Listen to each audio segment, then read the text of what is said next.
And I love your first story. Let's talk about that. Your story is called My Name's Sammy and I'm No Snitch. Can you tell us a little bit about that? So the book is about bullying and reporting. The main character, Sammy, prides himself on not being a snitch. After he witnesses his best friend being bullied, he has to decide whether or not to break his no snitching code to protect his friend. And I wanted to center the story on the perspective of a bystander because that's a position that a lot of students find themselves in. And if they haven't already, they probably will during their school years.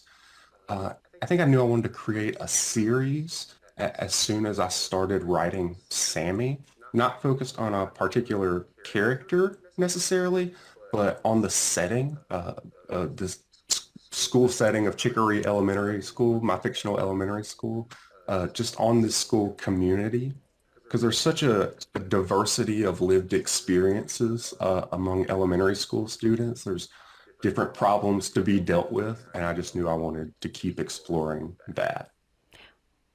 Well, and it's such a great story, and the distinction between the idea of snitching and reporting and those types of situations, really good lesson, a really good lesson for students to learn, and very relatable. Was this based on a story or combined experiences, or how did you come up with that idea?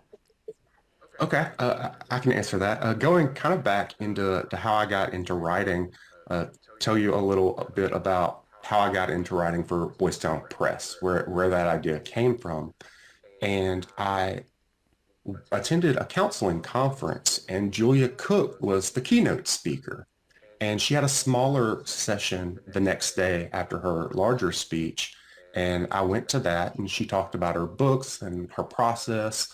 And she mentioned that she had started writing after incidents of tattling at her school. And I realized then that I have the opposite problem.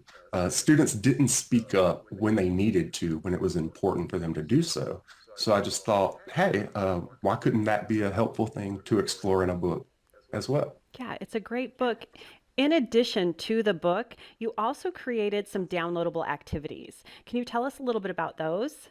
I created two packs of activities. One is for K through third grade, and the other is for fourth through sixth that are specifically geared toward those age groups that deal with some of the information that's covered in the book. So activities such as like distinguishing between reporting and snitching, whether or not certain situations constitute bullying or not, pledges. To prevent bullying at your school. And it just kind of provides an opportunity for students to really engage with the content in a more meaningful way. So hopefully they can retain and personalize the information. Yeah, absolutely. You know, that's one of the key components of the Boys Town education model is that practice and those opportunities. So your activities, reading, story time, all of the books are so important, but then that extra step, those extra connections that we can draw can be so beneficial for students. Yes, 100%. I feel like the more involved you are with any sort of media, the more memorable it is, and the more you're able to relate it directly to your own life and your own experiences. And that's one thing I wanted to do, not only with the activities, but with the book. I want students to see themselves in the characters and see situations that are representative of what they experience in their schools on a daily basis. Yeah, absolutely. I really loved the artwork too for Yes. Miranda Morrissey did a phenomenal job on the illustrations for this book.